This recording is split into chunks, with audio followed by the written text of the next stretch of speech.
Bonjour à tous et bienvenue dans ce nouveau numéro du 7-8 Culture et tout de suite le sommaire de ce mercredi 22 février. Europe Connexion en représentation au Théâtre National de Saint-Quentin-en-Yvelines jusqu'au 25 février. Écrit par Alexandra Badea, le texte retrace l'ascension et le burn-out d'un assistant parlementaire devenu lobbyiste. Et du côté des rayons de librairie, le 22 février sort Le Grand Gâchis Culturel, un ouvrage écrit par le maire de Versailles, François de Mazières, et Olivier Lenaire, journaliste à l'Express. Il dresse un tableau alarmant. Marion et Sylvie Breton travaillent autour du tissu. Elles ne créent qu'à partir d'objets de récupération qu'elles exposent depuis le 16 février à l'hôtel de ville de Guyancourt. On débute donc avec du théâtre. La compagnie du Veilleur est de retour sur la scène nationale du Théâtre National de Saint-Quentin-en-Yvelines. Cette fois, elle présente Europe Connexion. La pièce a été créée il y a quelques mois à Taïwan. Le public peut y découvrir l'ascension et la chute d'un assistant parlementaire européen devenu lobbyiste. Une œuvre critique et parfois cynique ancrée dans l'actualité. Les images sont signées Patrick Jacques de Dixmude. Tu as pris le chemin classique, un stage au Parlement, un stage à la Commission, assistant parlementaire auprès d'une députée, Commission Environnement, Santé publique et Sécurité alimentaire. Ça cartonne. Il a toujours rêvé d'être lobbyiste. Encore un an auprès de sa députée, puis il défendra notamment les pesticides. Avec Europe Connexion, Alexandra Badea écrit sur les enjeux de santé publique que Mathieu Roy met en scène. C'est une manière de parler d'un fait de société politique et économique très important aujourd'hui, et Alexandra Badea le fait d'une manière dramaturgique très intéressante et très forte d'un point de vue théâtral. C'est important aussi que le théâtre s'empare de ces phénomènes de société pour raconter des histoires et évidemment faire prendre conscience aux spectateurs de l'urgence de changer nos modes de production et de fonctionnement, notamment dans notre consommation alimentaire de tous les jours. 10 micro-scénettes jouées en français et en mandarin. Des scénettes qui s'enchaînent sans répit, comme le fourmillement du Parlement européen. Le spectateur vit avec les personnages. C'est un rapport de spectateur immersif où on va mettre les spectateurs sur le plateau du théâtre dans un rapport quadrifrontal, c'est-à-dire qu'ils sont de part et d'autre des quatre faces de la scénographie. Et les spectateurs vont pouvoir regarder ce qui va se passer sous leurs yeux en étant assez proches des comédiens, à la fois par le casque audio qu'ils vont mettre sur leurs oreilles et puis aussi par la proximité physique, puisque les acteurs sont à 50 cm ou 1 mètre d'eux. Un casque pour entendre les pensées du lobbyiste, un jeune homme qui voit petit à petit le piège se refermer sur lui, une métaphore du burn-out. Europe Connexion est une pièce fictive qui prend parfois des aspects documentaires. Tu aurais pu mettre ton intelligence dans des causes plus nobles. Tu aurais pu faire de la recherche. Tu aurais pu écrire des bouquins. Tu aurais pu éclairer le monde. Mais tout ça ne t'aurait pas donné tout ce pouvoir.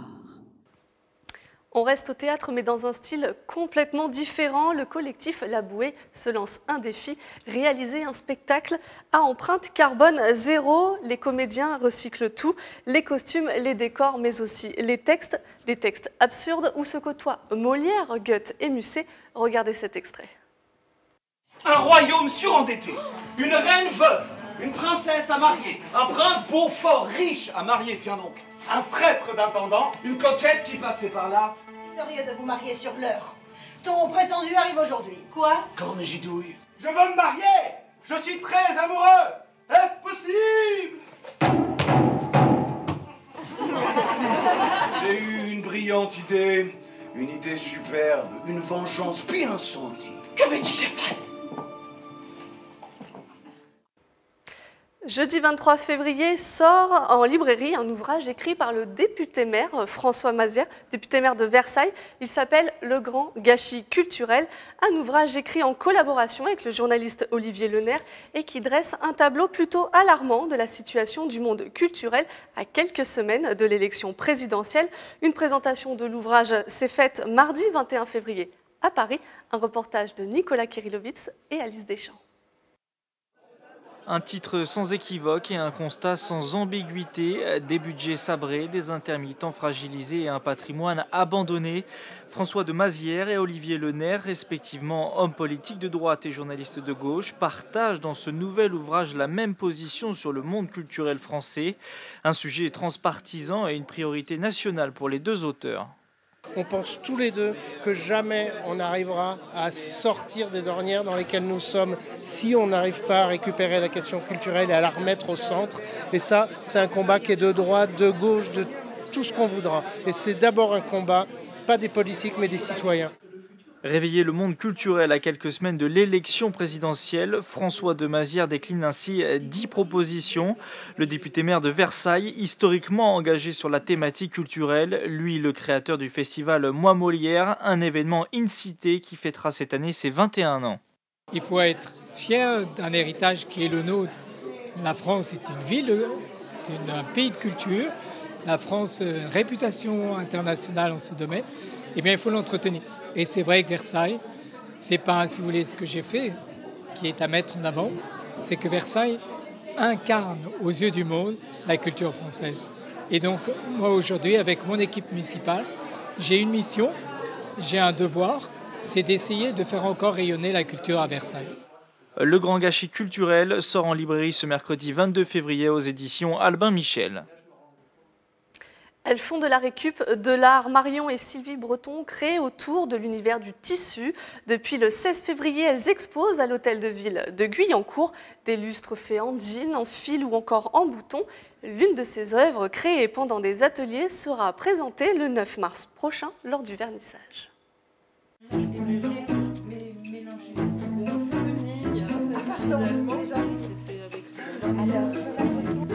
Le jean, découpé et entrelacé, matière première de cette œuvre en construction.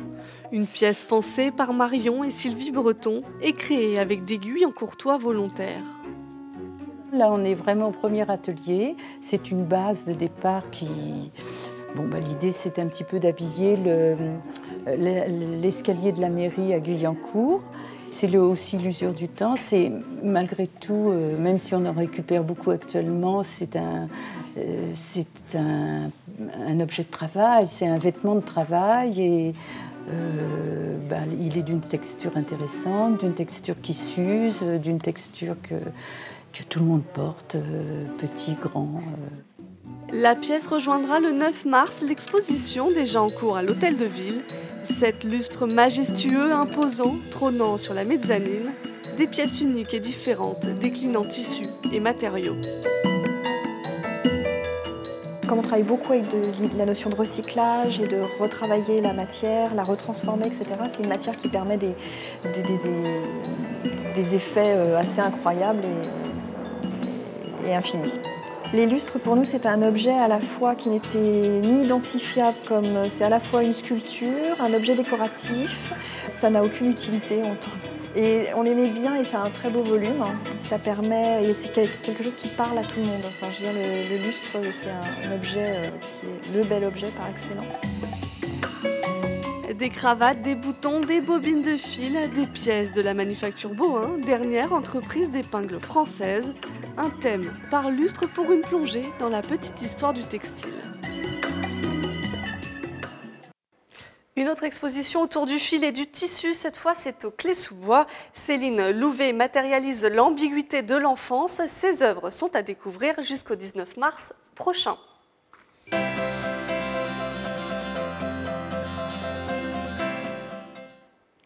Le coup de cœur cinéma de cette semaine est signé Cyril Haddad de l'espace Philippe Noiret des Clés-sous-Bois. Regardez. Cette semaine, notre coup de cœur est le film Jackie de Pablo Larraín avec Nathalie Portman. 22 novembre 1963, John Fitzgerald Kennedy, 35e président des États-Unis, vient d'être assassiné à Dallas. Confronté à la violence de son deuil, sa veuve, Jacqueline Bouvier Kennedy, First Lady admirée par son élégance et sa culture, tente d'en surmonter le traumatisme, décidée à mettre en lumière l'héritage politique du président et à célébrer l'homme qu'il fut. Les gens aiment croire aux contes de fées. Je me suis habituée à ce fossé entre ce que tout le monde croit et ce que je sais être la vérité. Je ne suis plus la première dame. Vous pouvez m'appeler Jackie. Après Neruda, Pablo Larraín récidive avec ce nouveau film en évoquant de façon intense et émouvante la tragédie de Dallas. Il offre à Nathalie Portman le rôle de Jackie Kennedy, qu'elle interprète de façon magistrale avec force, sobriété et émotion. Le film réussit à mêler à la fois les souffrances intimes de la femme et la force de la première dame face au destin. Ce biopic réussit aussi bien à nous tirer des larmes qu'à nous rendre admiratifs du courage de cette femme. Ce réalisateur apporte une nouvelle fois la preuve qu'il est l'un des plus doués de sa génération. Jackie est à découvrir en version originale et version française cette semaine à l'espace Philippe Noiret.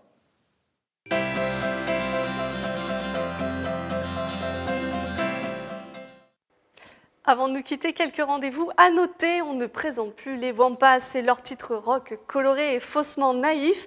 Ils sortent un nouvel album et seront sur la scène de la Batterie à Guyancourt le 25 février prochain. On regarde un extrait.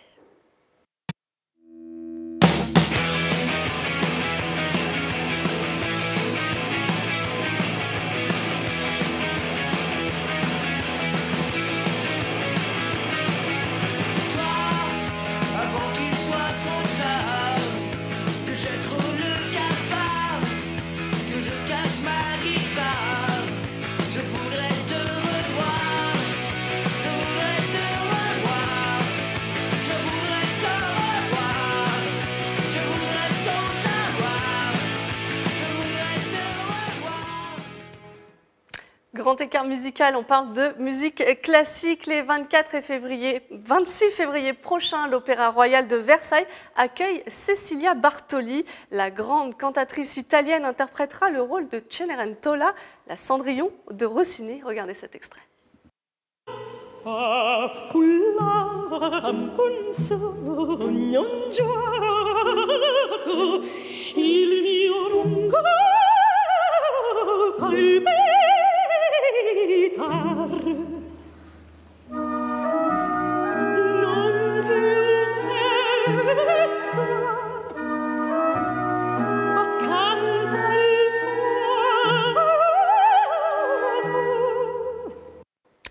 Attis est le plus célèbre opéra de Lully, le fondateur de l'opéra français et musicien du Roi Soleil. Le centre de musique baroque de Versailles fait revivre son esprit caustique et bouffon. La première représentation française sera à Trappes le 2 mars prochain. Et le plasticien Bernard Rancillac expose à partir du 25 février à la maison Elsa Triolet Aragon. L'artiste rend compte à sa manière de l'actualité de notre monde. Il dérange le confort et la bienséance de l'univers de l'art. Le 7-8 Culture est maintenant terminé. Je vous remercie de nous avoir suivis et je vous dis à mercredi prochain.